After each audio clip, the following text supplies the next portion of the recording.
자, 건축 신고에 대해서 알아보도록 하겠습니다. 건축 신고 대상은 허가 대상 건축물이라 하더라도 아래와 같은 이런 사항에 해당되면은 미리 특별자치시장, 특별자치도지사, 시장, 군수, 구청장 신고를 하면 건축 허가를 받은 것으로 봅니다. 허가보다 좀 문턱을 더 쉽게 넘을 수 있도록 신고 제도를 운영하는 것이죠. 그러니까 신고 대상 건축물은 아무래도 허가를 꼭 받아야 되는 것보다는 좀 규모가 작은 것입니다. 자, 어떤 것들인지 알아보도록 하는데요. 허가 대상 건축물이라 하더라도 신고를 하면 건축 허가를 받은 것으로 보는 건축물입니다. 그러니까 반드시 허가만 받아야 되는 것보다는 아무래도 좀 규모가 작은 그런 건축물들이겠죠. 자, 어떤 것들이 있는지 보도록 하겠습니다. 바닥 면적의 합계가 85제곱미터 이내인 증축, 개축, 재축인 건축물입니다. 다만 3층 이상 건축물인 경우에는 증축, 개축, 재축하려는 부분의 바닥 면적의 합계가 건축물 연면적의 10분의 1 이내인 경우로 한정합니다. 그리고 관리지역, 농림지역, 자연환경보전지역에서 연면적이 200m 미만이고요. 또 3층 미만인 건축물의 건축 시에 신고를 하면 건축 허가를 받은 것으로 봅니다. 다만 지방붕, 지구단위 계획구역, 방제구역, 붕괴 위험지역은 제외됩니다. 또 지역과 상관없이 연면적 200제곱미터 미만이고 3층 미만인 건축물의 대수선인 경우 그렇습니다. 또 주요 구조부의 해체가 없는 등 다음에 어느 하나에 해당하는 대수선인 경우 그렇습니다. 내기, 보틀, 주 이렇게 있었잖아요. 이런 경우 그냥 이 수선만 하는 경우 내력벽의 면적을 30m 이상 수선하는 것, 기둥을 3개 이상 수선하는 것, 볼을 3개 이상 수선하는 것, 지붕틀을 3개 이상 수선하는 것, 방화벽, 방화구획을 위한 바닥 또는 벽을 수선하는 것, 주계단, 피난계단 또는 특별 피난계단을 수선하는 것, 이런 대수선인 경우에는 신고를 하면 건축허가를 받은 것으로 봅니다. 원래 대수선은 115페이지 이 대수선에서 나왔죠. 주요 구조부 편에 있어서 내기, 보틀, 주를 증설 해체하거나 또 내력벽인 경우는 바닥 면적 30제곱미터 이상 수선 변경하는 경우, 또 기둥, 지붕틀은 3개 이상 수선 변경하는 경우, 또 바닥과 주계단 이런 것들은 증설 해체 이외에도 그냥 수선 변경만 해도 바로 대수선에 해당됐는데, 이러한 대수선 중에서 그냥 수선만 하는 경우, 30제곱미터 이상 수선하는 경우, 3개 이상 수선하는 경우, 그리고 바닥과 주계단 같은 경우는 그냥 수선만 하는 경우, 이런 경우는 신고만 하면 건축허가를 받은 것으로 본다는 얘기예요. 이 내용이 바로 앞에 살펴본 내용이었습니다. 그 밖에 소규모 건축물로서 다음에 해당하는 건축물을 이 건축, 즉 신축할 때 신고만 하면 됩니다.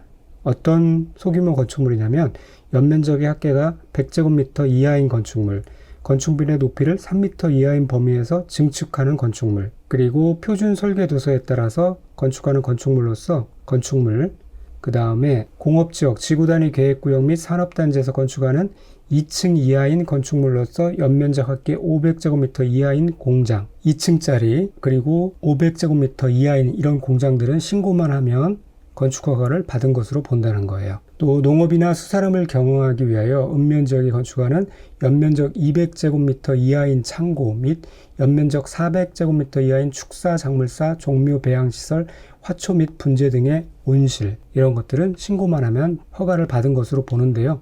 이 부분 시험에 자주 나오니까 좀 복잡하더라도 다른 부분보다 더 반복해서 보시면서 내용을 숙지하셔야 됩니다. 그래서 이 두 가지를 먼저 확실하게 좀 숙지를 하셔야 되는데, 연이 고3미 건축, 연이 고3미 대수선, 이런 경우 신고를 하면 건축허가를 받은 것으로 본다. 먼저 이 두 가지를 좀 확실히 외워주세요. 무슨 내용이냐면 관리지역, 농림지역, 자연환경보전지역에서는 연이 연면적 200제곱미터 그리고 3층 미만인 고3미 건축물의 건축인 경우 연이 고3미, 이런 건축인 경우 신고를 하면 된다는 거고요. 또 대수선의 경우 역시 연이 고3미입니다.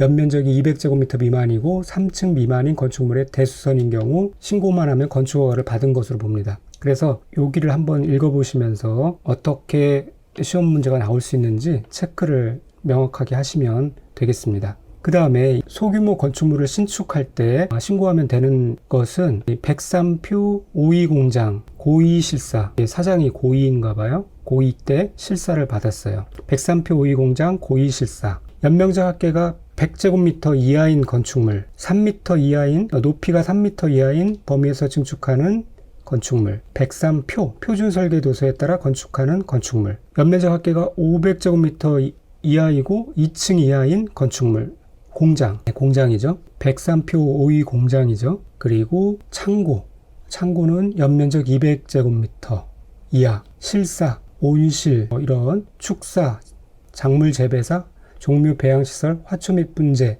이런 것 등의 온실, 연면적 400제곱미터 이하입니다. 이 부분을 반복해서 암기해 두시고요. 이렇게 그런데 건축 신고를 한 것은 신고한 후 신고는 건축을 하려고 신고를 하는 거잖아요. 그런데 신고를 했으면 이제 건축을 해야 되는데 그 신고를 한 자가 신고일로부터 1년 이내에 공사에 착수하지 아니하면 그 신고 효력은 없어집니다. 다만 건축주의 요청에 따라 허가권자가 정당한 사유가 있다고 인정하면 1년의 범위에서 착수기간을 연장할 수 있습니다. 자, 이 부분도 시험에 자주 나오는 부분인데요.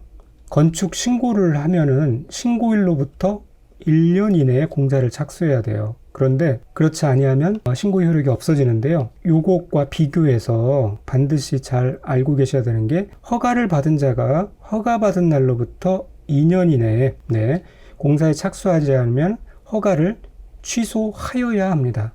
꼭 하여야 해요. 두 개와 헷갈리니까 비교하시는데 이렇게 암기하시면 되겠습니다. 건축한 후에 신고할 때는 1, 허가 받는 것은 2, 신일 선풍기로 허2, 건축한 후 신일 선풍기로 허2, 신고는 1년 이내에, 허가는 2년 이내, 물론 공장은 3년입니다. 그리고 1년 범위에서 착수기간을 연장할 수 있습니다. 그리고 건축주가 허가를 받았거나 신고한 사항을 변경하려면 변경하기 전에 다음의 구분에 따라 허가권자의 허가를 받거나 특별자치시장, 자치도지사, 시장군수구청장에게 신고하여야 합니다. 허가를 받은 사항은 변경하려는 경우 허가권자의 허가를 다시 받아야 되고요. 신고한 사항인 경우에는 다시 또 신고해야 합니다. 이렇게 짝이 이루어지겠죠. 신고한 거는 다시 신고하고요. 다만 경미한 사항의 변경은 그러하지 아니합니다. 자, 건축주, 설계자, 공사 시공자 또는 공사 감리자를 변경하려는 경우에는 신고해야 합니다. 그 다음엔 이제 가설 건축물에 대해서 알아보도록 하겠습니다. 자, 도시군 계획시설 및 도시군 계획시설 예정지에서 가설 건축물을 건축하려는 자는 시군구청장의 허가를 받아야 해요. 그런데 다만 해당 가설 건축물의 건축이 아래와 같은 경우에는 허가를 해서는 안 됩니다. 그러니까 이런 경우가 아니면 허가를 해야 한다는 얘기죠. 그러면 허가할 수 없는, 허가권자가 가설 건축물을 허가할 수 없는 경우는 어떤 것이냐? 헷갈리면 안 됩니다. 허가할 수 없는 경우예요. 개발행위 허가에 위배되는 경우 당연히 허가할 수 없겠죠. 그런데 개발행위 허가에 위배되는 경우가 아니면 허가를 해야 한다는 거고요. 4층 이상인 경우, 가설 건축물이 4층 이상인 경우는 허가할 수 없습니다. 3층 이하인 경우 허가를 해야 한다는 얘기고요. 그래서 공사 현장에 임시 가설 건축물을 건축하는 경우가 많은데 그런 경우 최대 지을 수 있는 거는 3층까지라는 거죠. 그 다음에 아래의 기준의 범위에서 조례로 정하는 바에 따르지 아니하는 경우, 이 부분이 읽기에 많이 헷갈릴 텐데요. 허가할 수 없는 게 아닌 경우니까 허가할 수 있는 겁니다. 한국말이 참 어렵습니다. 허가할 수 있는 경우 어떤 경우냐면 철근 콘크리트조 또는 철근 콘크리트조가 아닌 거, 그런 거는 허가할 수 있다는 거예요. 가설 건축물인데 철근 콘크리트로 이렇게 굉장히 튼튼하게 지으면은 가설 건축물이 아닌 거죠. 그런 경우는 허가할 수 없다는 거고요. 존치 기간은 3년 이내일 때 허가할 수 있습니다. 다만 도시군 계획사업이 시행될 때까지 그 기간을 연장할 수가 있습니다. 존치 기간이 3년 넘은 것은 허가할 수 없다는 거죠. 전기, 수도, 가스, 새로운 간선 공급 설비의 설치를 필요하지 아니해야 되고요. 분양을 목적으로 하는 건축물이 아니어야 가설 건축물로서 허가를 할 수가 있습니다. 또 어떤 거는 이제 간단한 경우는 신고 대상 가설 건축물이 있는데요. 어떤 경우냐면은 이런 것들입니다. 보통 이제 재해복구 흥행 전람회 공사용 그런 가설 건축물입니다. 이런 경우는 신고한 후 그리고 착공하면 됩니다. 공사에 필요한 규모의 공사용 가설 건축물 및 공작물, 전시를 위한 견본주택 같은 거, 경비용으로 쓰이는 가설 건축물, 그런데 이것은 연면적 10제곱미터 이하일 때 가능하고요. 컨테이너 또는 이와 비슷한 것으로 된 가설 건축물로서 임시 사무실, 임시 창고, 임시 숙소로 사용되는 것, 그런데 건축물이 옥상에 축조하는 것은 안 됩니다. 그리고 도시지역 중 주거지역, 상업지역 또는 공업지역에 설치하는 농업, 어업용 비닐하우스로서 연면적이 100제곱미터 이상인 것, 야외 흡연실 용도로 쓰는 가설 건축물로서 연면적이 50제곱미터 이하인 것, 이런 것들은 신고한 후 착공하면 됩니다. 그리고 이것도 이런 신고하여야 하는 가설 건축물의 존치기간도 3년 이내로 합니다. 이런 가설 건축물의 존치기간 만료일 30일 전까지 이 허가권자는 건축주에게 존치기간의 만료인 등의 사항을 알려야 합니다. 그리고 만약에 존치기간을 연장하려면 이 가설 건축물의 건축주는 허가 대상 건축물인 경우는 존치기간 만료일 14일 전까지 허가를 신청하고요. 신고 대상 가설 건축물인 경우는 존치기간 만료일 7일 전까지 신고를 합니다. 그 다음에 이제 그런 다음 파트로서 이제 건축물이 이제 건축을 하게 되는데요. 이 부분은 저희 시험과는 크게 관련은 없는 부분입니다. 하지만 이런 부분까지는 좀 알아두세요. 건축 허가, 건축 신고, 리모델링은 건축사의 설계 대상이에요. 즉 이런 건축 등을 위한 설계는 건축사가 아니면 할 수 없다, 이렇게 규정하고 있습니다. 또 연면적 합계가 5,000제곱미터 이상인 건축 공사의 공사감리자는 필요하다고 인정하면 공사 시공자에게 상세 시공도면을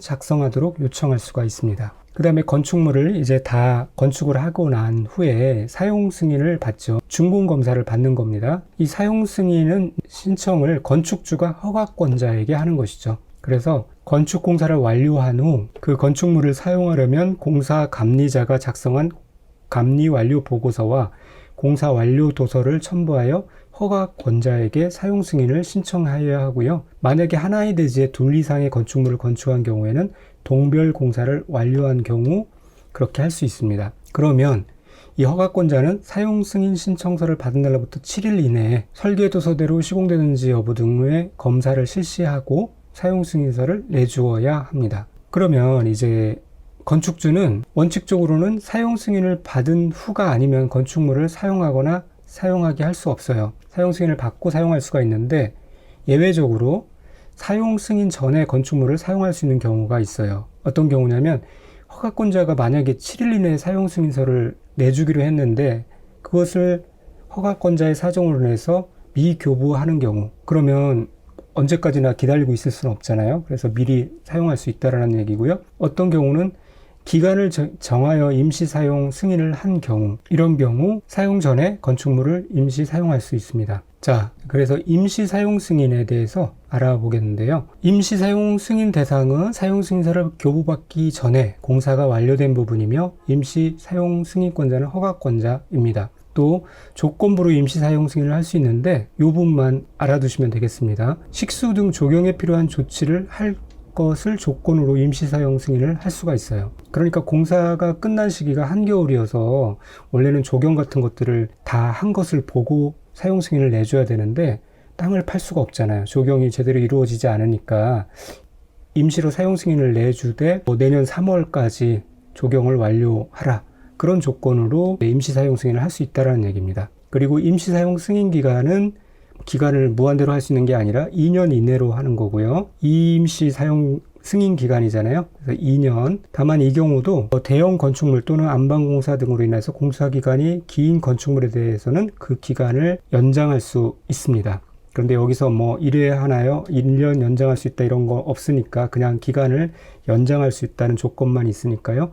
그 부분까지 알아두시기 바랍니다. 자, 그러면 이상과 같이 마치고 다음 시간에는 대지와 도로 부분으로 들어가서 같이 살펴보도록 하겠습니다. 자, 지금 시간에 하는 것들은 지난 파트에 자세히 살펴봤던 것들에 대해서 이제 복습 차원에서 하는 거예요. 그래서 굉장히 간단하게 설명을 압축적으로 하면서 진행하고 있습니다. 빠른 속도로 진행하고 있죠. 그래서 전혀 사전 이해 없이 이 강의를 따라오다 보면 너무 빠르고 또 스킵하는 부분도 있고 하니까 강의가 잘 이해가 안 되실 수 있어요. 그런데 이 강의의 취지는 빠른 속도로 스킵하는 겁니다. 이제는 이제 어느 정도 다 이해가 됐다는 전제 하에 속도감 있게 내용을 훑는 데 이제 목적이 있는 것이니까요.